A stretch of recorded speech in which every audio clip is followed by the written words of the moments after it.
بسم اللہ الرحمن الرحیم صلی اللہ علی حبیبہ سیدنا و مولانا محمد وعلی آلہ وصحبہ وبارک وسلم۔ السلام علیکم ورحمۃ اللہ۔ دوستو، امید ہے آپ سب خیریت سے ہوں گے۔ ایک دو چھوٹے چھوٹے نکات ہیں جو کہ آپ سے ڈسکس کرنا ضروری تھے۔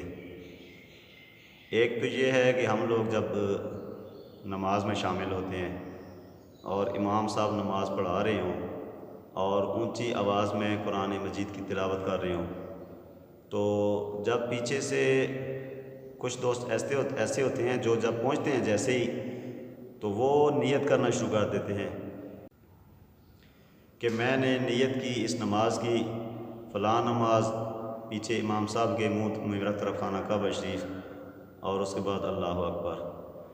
تو چھوٹا سا پوائنٹ ہے، وہ یہ ہے کہ جب امام صاحب قرات کر رہے ہوں تو پیچھے مقتدی کو حکم ہے کہ وہ خاموشی سے سنیں، کیونکہ ویسے بھی قرآن کے بارے میں حکم ہے کہ وَإِذَا قُرِئَ الْقُرْآنُ فَاسْتَمِعُوا لَهُ وَأَنصِتُوا لَعَلَّكُمْ تُرْحَمُونَ، کہ جب تمہارے سامنے قرآن پڑھا جائے تو اس کو خاموشی کے ساتھ سنو اور توجہ کے ساتھ سنو تاکہ تم پر رحم کیا جائے۔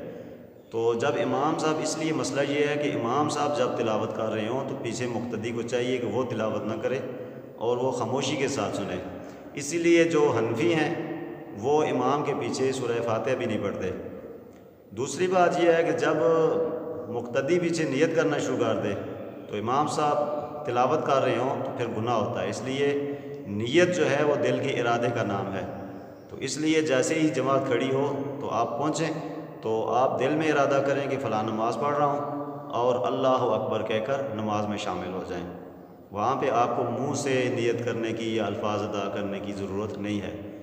دوسرا بڑا اہم نقطہ ہے کہ کچھ لوگ جیسے ہی نماز میں پہنچتے ہیں تو امام صاحب رکوع میں چلے گئے ہوتے ہیں، تو وہ فوراً تکبیر کہتے ہوئے رکوع میں چلے جاتے ہیں، کانوں کو ہاتھ لگائے اور سیدھا رکوع میں چلا گیا، ہاتھ باندھتے نہیں ہیں اور ایک لمحے کے لیے کھڑے نہیں ہوتے۔ تو دوستو، نماز میں جو قیام ہے وہ فرض ہے، اس لیے جب کوئی شخص جماعت میں شامل ہو تو اس کو چاہیے کہ جیسے ہی تکبیر تحریمہ کہے، کانوں کو ہاتھ لگائے تو اس کے بعد فوراً رکوع میں نہ جائے بلکہ ایک لمحے کے لیے ہاتھ باندھ کے کھڑا ہو اور اس کے بعد رکوع میں چلا جائے۔ تو اس طرح یہ ہوگا کہ اس کا قیام ہو جائے گا، اور تلاوت آلریڈی اس نے جب امام کی اقتداء کی ہے تو قرات اس کو پڑھنا اس پہ واجب نہیں تھا، کیونکہ امام صاحب کی ڈیوٹی ہوتی ہے کہ وہ قرآن پڑھیں اور مقتدی نے پیچھے نہیں پڑھنا ہوتا۔ تو رکوع، وہ قیام جو ہے وہ فرض ہے، تو اگر وہ ایک لمحے کے لیے قیام نہیں کرے گا تو اس کا وہ قیام نہیں ہوگا، اور قیام فرض ہے، تو جب وہ فرض رہ جائے گا تو اس کی نماز ہی نہیں ہوگی، چاہے وہ باقی 3-4 رکعتیں پڑھ بھی لے امام صاحب کے پیچھے تو اس کی نماز نہیں ہوتی۔ اس لیے ضروری ہے کہ جب بھی جماعت میں شامل ہوں، رکوع میں شامل ہوں، تو کانوں کو ہاتھ لگا کے پھر آپ ہاتھ باندھیں اور ایک لمحے کے لیے رکیں اور اس کے بعد رکوع میں چلے جائیں۔ اس طرح آپ کا قیام ہو جائے گا اور آپ امام صاحب کے ساتھ جماعت میں شامل ہو جائیں گے۔